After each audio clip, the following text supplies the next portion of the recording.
اعوذ باللہ من الشیطان الرجیم بسم اللہ الرحمن الرحیم۔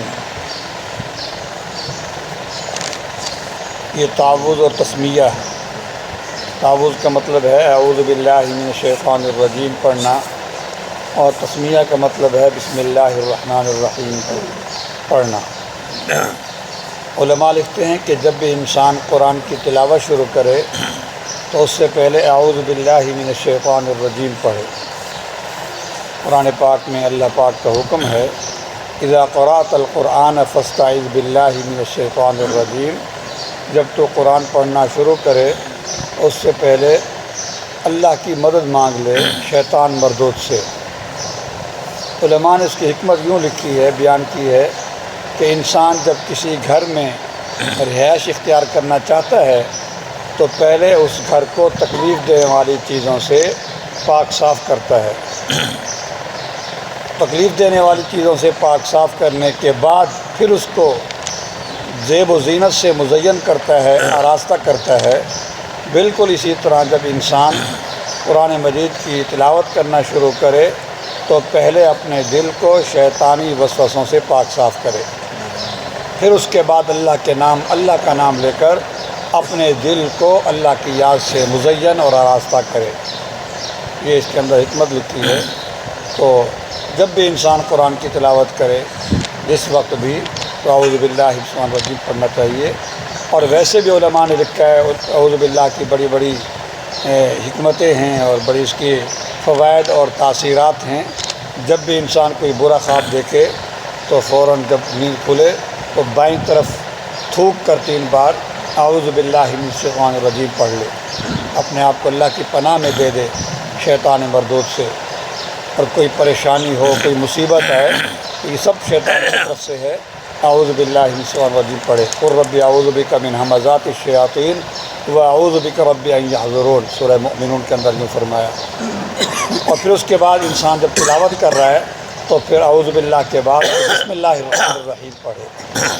بسم اللہ الرحمن الرحیم۔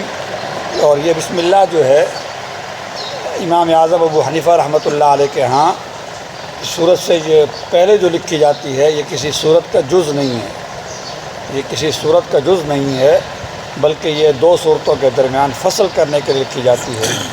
جب بھی انسان کوئی سورت شروع کرے تو بسم اللہ الرحمن الرحیم پڑھے، لیکن جب سورہ انفال کے بعد سورہ برات پڑھے، برات من اللہ، تو وہاں بسم اللہ الرحمن الرحیم نہیں پڑھنی، کیونکہ وہاں درمیان میں بسم اللہ الرحمن الرحیم نہیں ہے۔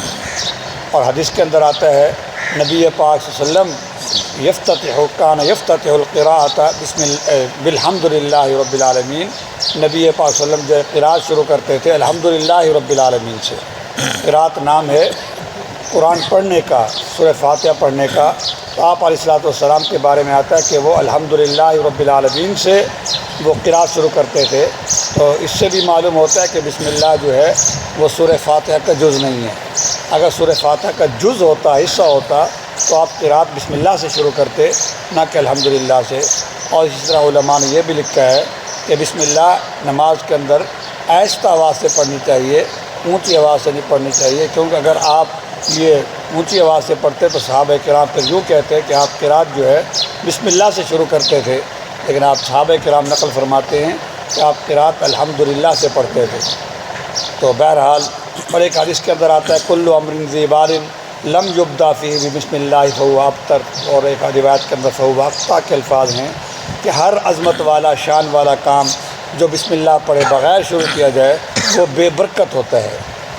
تو ایک تو تلاوت کا مسئلہ ہے، سورہ شروع کرنے کا مسئلہ ہے، سورہ فاتحہ شروع کرنے کا مسئلہ ہے، اس کے علاوہ کوئی بھی اچھا کام کرنا ہو اس سے پہلے بسم اللہ الرحمن الرحیم، کھانا کھانے سے پہلے بسم اللہ، پانی پینے سے پہلے بسم اللہ، کوئی بھی کام کرنا ہو، دکان کھولنی ہے بسم اللہ الرحمن الرحیم۔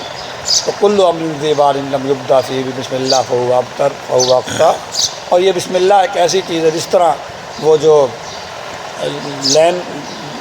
ریلوے لائن والا ہوتا ہے وہ سگنل دیتا ہے تو جدھر وہ رخ دے دے گا گاڑی ادھر چلی جائے گی، اگر وہ بکر کی طرف دے دے گا بکر کی طرف چلی جائے، صرف سگنل کی بنا پر۔ تو علماء لکھتے ہیں کہ بسم اللہ جو ہے ایسی اس کی شان ہے کہ بسم اللہ پڑھنے سے وہ کام جو ہے اللہ کا یعنی عبادت بن جاتا ہے۔ جب بسم اللہ الرحمن الرحیم پڑھ کر شروع کیا جائے وہ کام عبادت بن جاتا ہے۔ اسی کھانے کے بارے میں ہے، انسان اگر بسم اللہ پڑھے بغیر کھانا کھائے گا تو پیٹ بھوک تو ختم ہو جائے گی، مٹ جائے گی، پیٹ بھر جائے گا، لیکن اگر بسم اللہ پڑھ کر کھانا شروع کرے گا تو یہ سارا کھانا عبادت بن جائے گا۔ بسم اللہ پڑھ کر اگر پانی پیے گا تو یہ پانی پینا عبادت بن جائے گا، اس پر باقاعدہ ثواب ملے گا۔ اور اگر بغیر بسم اللہ پانی پیے گا پیاس تو بجھ جائے گی لیکن ثواب نہیں ملے گا، عبادت نہیں بنے گی اور خلاف سنت ہونے کی بنا پر مکروہ ہوگا۔ تو بسم اللہ الرحمن الرحیم۔ اور دوسرا اس بات کے اندر بسم اللہ پڑھنے میں اس بات کا اعتراف ہوتا ہے کہ اللہ یہ جو کام میں کر رہا ہوں یہ میرے بس میں نہیں تھا۔ کھانا کھانے سے پہلے بسم اللہ پڑھنا ہے تو اس بات کا اعتراف کر رہا ہے اللہ یہ کھانا مہیا کرنا میرے بس میں نہیں تھا، میں تو ذمہ دار ہی نہیں ہوں، میرے پاس تو زمین نہیں ہے، اگر زمین ہے تو میں تو بیج نہیں بناتا، بیج تو مجھے کسی اور فیکٹری نے دیا ہے۔ اور اس ایک لقمے پر بظاہر ایک لقمہ ہے جو اس کا گلے سے اتارنا بڑا آسان ہے، لیکن اس ایک لقمے کے پیچھے ہزاروں لوگوں کی محنتیں شامل ہیں اور ہزاروں لوگوں کو میں مہیا نہیں کر سکتا تھا، افورڈ نہیں کر سکتا تھا۔ اسی طرح بسم اللہ الرحمن الرحیم جب انسان پانی پینے لگتا ہے تو بسم اللہ پڑھ کر پانی پیتا ہے تو وہ اس بات کا اعتراف کر رہا ہوتا ہے کہ اللہ یہ پانی مہیا کرنا یہ میرے بس میں نہیں تھا، یہ صرف تیری ہی مدد اور نصرت سے جو ہے مجھے پانی ملا ہے۔ علماء نے بڑی عجیب صورتحال لکھی ہے کہ ہمیں جو پانی ملتا ہے اس کی بڑی تفصیل ہے۔ یہ پانی ہمیں مہیا ہوتا ہے سمندر سے، اصل پانی سمندر میں ہے، لیکن وہ سمندر والا پانی کھاری کڑوا ہے، وہ تو زبان پر لگایا بھی نہیں جا سکتا، بڑا خراب ہے۔ جو سمندر میں کبھی جاتے ہیں تو ان کو معلوم ہے، لیکن اللہ پاک نے وہاں پر اس پانی کو سمندری پانی کو آبی بخارات کی شکل میں آسمانوں پر اٹھا لیا۔ آبی بخارات یہ اللہ کی توفیق سے میرے بس میں تو تھا ہی نہیں۔ پھر اس کے بعد وہ بادل کی شکل میں بن کر پوری دنیا کے اندر پھیل گئے۔ یہ اللہ پاک کی طرف سے ایک ڈاک کا نظام ہے، بادل جو ہے یہ ایک ڈاک کا نظام ہے، ترسیل کا نظام ہے، وہاں سے پانی اٹھایا اور پھر یہاں جو پانی برستا ہے وہی پانی جو سمندر سے اٹھا تھا یہاں آ کر وہ میٹھا ہو جاتا ہے۔ اب سوال یہ ہے کہ یہ فلٹریشن کہاں ہو رہی ہے، کھاری پانی کڑوا پانی میٹھا کہاں ہو رہا ہے؟ اللہ کا غیبی نظام ہے۔ بتا رہے تھے کہ اربوں ڈالر سے ایک نظام سعودی عرب نے لگایا ہے، اربوں ڈالر اس پر خرچ آئے ہیں پانی کو میٹھا کرنے کے لیے، پھر بھی وہ لذت نہیں ہوتی، جتنا مرضی میٹھا کر لو جو بارش کے پانی میں لذت ہوتی ہے۔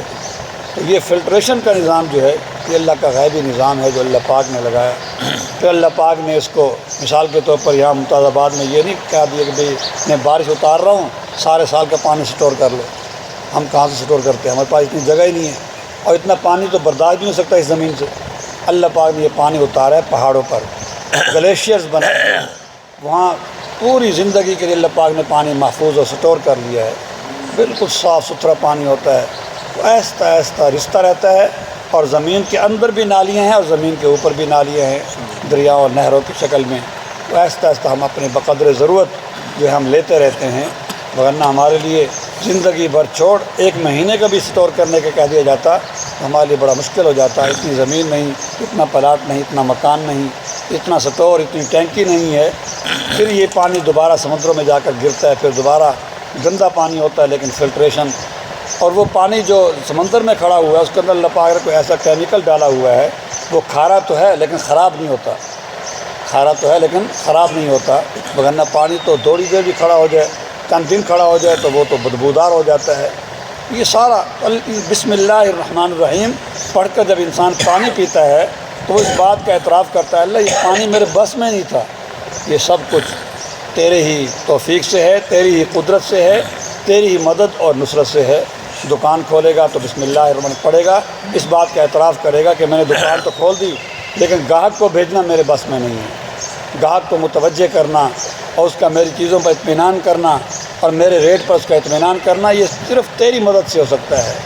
تو بسم اللہ الرحمن الرحیم بہت بڑا ہتھیار ہے اور اللہ کی شان یعنی کہ ہر کام میں اللہ کی شان ربوبیت چھپی ہوئی ہے، اسی شان ربوبیت کا بسم اللہ الرحمن الرحیم اظہار اور اعتراف ہے۔ الحمدللہ۔